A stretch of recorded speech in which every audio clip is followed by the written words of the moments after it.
देखने वाले सभी दर्शकों को मेरा प्यार भरा नमस्कार आदाब। दोस्तों, हमारा देश हिंदुस्तान एक बहुत बड़ा इम्यूनाइजेशन प्रोग्राम चलाता है। ये प्रोग्राम दुनिया में सबसे बड़ा इम्यूनाइजेशन प्रोग्राम है जिसमें मास लेवल पे वैक्सीनेशन की जाती है और तकरीबन हर तरह की जो मेजर बीमारी है उससे लड़ने के लिए बच्चों को और बड़ों को वैक्सीन दिए जाते हैं।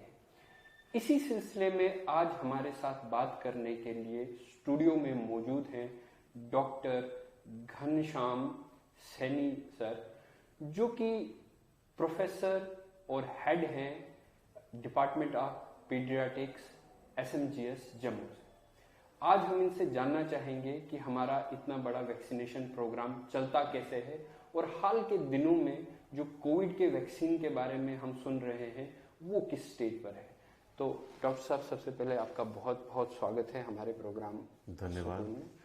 डॉक्टर साहब, सबसे पहला सवाल हम आपसे जानना चाहेंगे कि सबसे पहले ये जो लफ्ज़ है वैक्सीन, ये होता क्या है और कौन कौन सी टाइप्स होती हैं इस वैक्सीन की? वैक्सीन जो है, एक हम कुछ एंटीजन पार्ट या ज़्यादा एंटीजन डालते हैं, बॉडी में इंजेक्ट करते हैं, उससे कि बॉडी में इम्यून रिस्पांस होता है और डिजीज़ नहीं होती है, उससे बॉडी में प्रोटेक्शन हो जाती है। और जब दूसरी बार कोई इन्फेक्शन आएगी तो उस टाइम इतना बड़ा रिस्पांस होगा कि बॉडी को कोई बीमारी नहीं होगी और बॉडी में बचाव हो जाएगा। तो ये है वैक्सीन।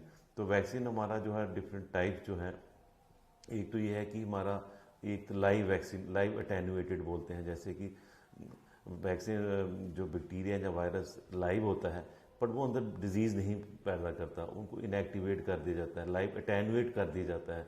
वो बड़े अच्छे वैक्सीन होते हैं, जैसे हमारा पोलियो है, जैसे हमारा BCG है, ये लाइव अटेन्यूएटेड वैक्सीन हैं। तो इसके बाद इनएक्टिवेटेड किल्ड वैक्सीन होते हैं, उनमें बैक्टीरिया किल किया जाता है और उसको बॉडी में इंजेक्ट करते हैं, उसमें भी बॉडी में रिस्पॉन्स आता है।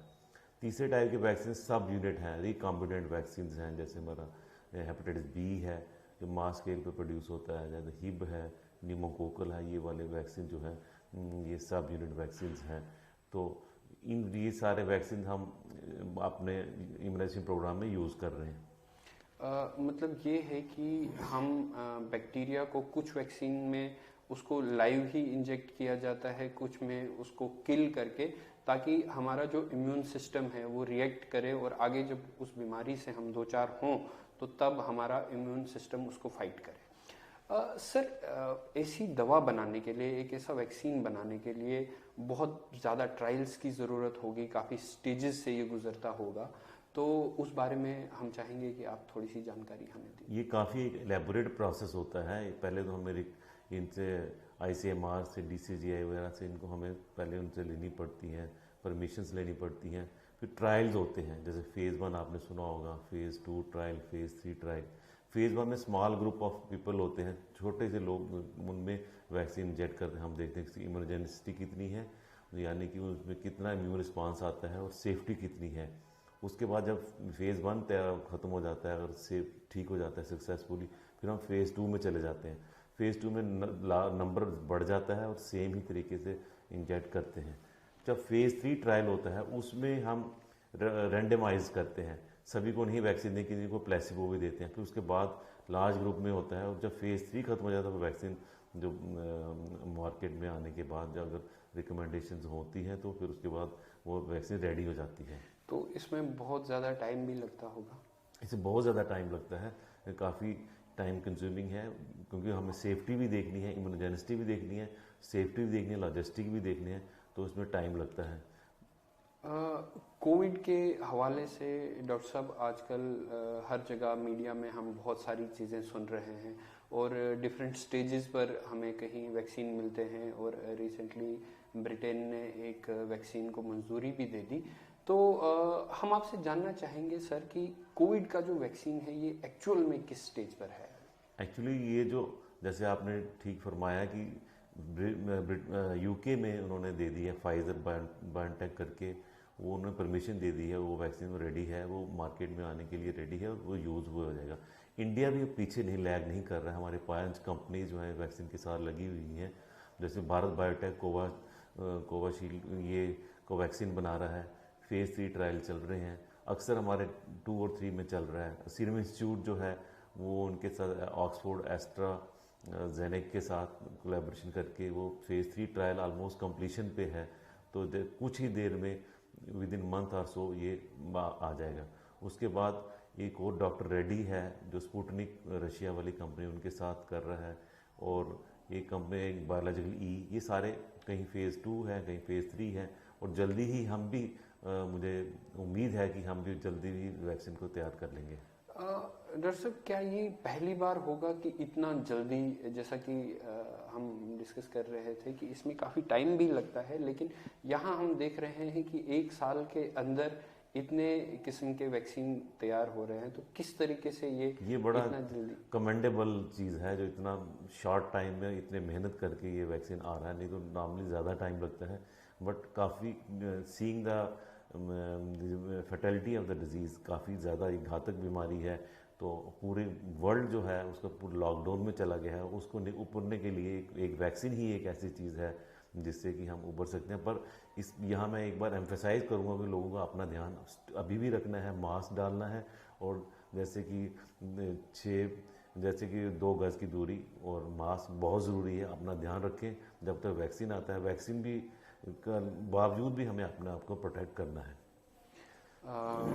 डॉक्टर साहब, एक और इम्पोर्टेंट सवाल मैं आपसे जानना चाहूँगा कि जब ये वैक्सीन आ जाता है, मार्केट में आ जाता है, हमारे पास आ जाता है, तो सबसे पहले इसकी ज़रूरत किसको? हाँ, ये बहुत अच्छा सवाल है, क्योंकि हमारे 135 करोड़ पॉपुलेशन है, तो सभी को एकदम तो नहीं दिया जा सकता। पहले तो front line workers, health workers हैं, जैसे कि हमारे डॉक्टर्स हैं, पैरामेडिकल्स हैं, हॉस्पिटल का स्टाफ है, प्राइवेट प्रैक्टिशनर हैं, नर्सिंग होम्स वाले हैं, पहले उनको दिया जाएगा। उसके पश्चात दूसरा जो ग्रुप आएगा फ्रंट लाइन वर्कर्स, जैसे हमारे सिक्योरिटी पर्सन, जैसे आप लोगों ने देखा होगा कि सिक्योरिटी वाले जगह जगह ये सिक्योरिटी वाले जो भी लोग हैं ये रहते हैं। म्यूनसिपैलिटी के लोग जो हैं वो भी बेचारे बहुत अच्छा काम करते हैं, उनको दिया जाता है। उसके बाद जो एज है 50 ईयर से ऊपर जो भी होंगे वो एलिजिबल होंगे, या 50 ईयर से नीचे जिनको कोमॉर्बिडिटीज़ माने कि किसी को हाइपरटेंशन है, डायबिटीज़ है, क्रॉनिक लंग डिजीज़ है, कोई और प्रॉब्लम है, लिवर की प्रॉब्लम है, उनको ये ग्रुप जो है ये एलिजिबल होगा। जब इनको हो जाएगा फिर उसके बाद बाकी पब्लिक को देने की ज़रूरत पड़ेगी। डॉक्टर साहब, एक सवाल, हमारे इंडिया में जो इतना बड़ा एक इम्यूनाइजेशन प्रोग्राम चलता है, बच्चे के पैदा होते ही वैक्सीन्स लगने शुरू हो जाते हैं, और उसे हर तरीके की जो बीमारियां हैं, जो पहले महामारियों का रूप लेती थी और बहुत सारी फैटलिटीज़ होती थी, लेकिन अब हमने काफ़ी हद तक उन सब चीज़ों को रोक दिया है। तो इतना बड़ा इम्यूनाइजेशन प्रोग्राम जो चलता है वो किस तरीके से चलाया जाता है, कौन लोग इसमें इन्वॉल्व हैं, और इतनी कामयाबी के साथ ये चल रहा है, हम चाहेंगे कि इस बारे में आप थोड़ा हमें सबसे पहले तो ये मैं कह रहा हूँ, सब इम्यूनाइजेशन सबसे बहुत बड़ा गिफ्ट है हमारी ह्यूमैनिटी के लिए। आपने जैसे देखा हम पोलियो फ्री हो गए हैं, कितनी अच्छी बड़ी बात है कि 2011 के बाद हमारे कंट्री में लास्ट केस जो हमारे कंट्री में 2011 में 13 जनवरी को आया, उसके बाद कोई पोलियो का नहीं। ये बहुत कमेंडेबल है हमारे हेल्थ प्रोफेशन के लिए कि पोलियो का केस ही कोई नहीं हुआ, इतना बड़ा। और ये सबसे बड़ा गिफ्ट है। मैं इसके माध्यम से लोगों को अपील करूँगा, जैसे बच्चा पैदा होता है सबसे अच्छा गिफ्ट जो है एक माँ का दूध, और दूसरा है वैक्सीन। और वैक्सीन फ्री ऑफ कॉस्ट है, विद इन 24 आवर्स 24 घंटे के अंदर अंदर ही वैक्सीन लगाने हैं, जैसे कि हेपेटाइटिस बी है, BCG है, पोलियो है। इसका इतना अच्छा नेटवर्क है, जैसे कि डिलीवरी हम सभी को कहते हैं इंस्टीट्यूशनल डिलीवरी, हर हॉस्पिटल में। अगर हमारा हॉस्पिटल SMGS में है, हम 24/7 संडे को भी हमारी टीम रहती है कि जो भी बच्चा पैदा होगा, सैटरडे नाइट को पैदा होता है, तो उसको 24 घंटे के अंदर अंदर हमने वैक्सीनेट करना है। इस तरह बाकी जो हमारे डिस्ट्रिक्ट हॉस्पिटल हैं, सब डिस्ट्रिक्ट हॉस्पिटल में हर जगह वैक्सीन लगाया जाता है, फ्री ऑफ कास्ट है, और 24/7 यानी कि बच्चा पैदा होता है, पैदा होते ही विद इन 24 घंटे के अंदर उसको हम गिफ्ट देते हैं, जो वैक्सीन का गिफ्ट देते हैं।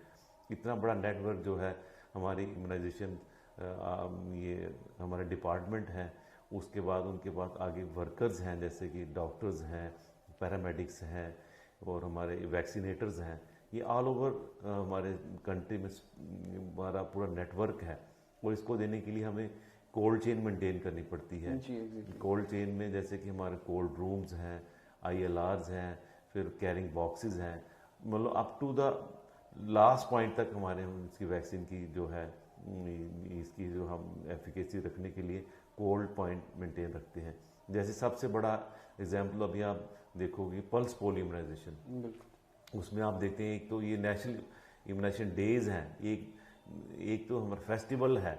आपने देखा होगा कि नेशनल इम्यूनाइजेशन डे वाले दिन जगह जगह बूथ लगे होते हैं और लोग वहाँ पे अपने बच्चों को पोलियो पिलाते हैं।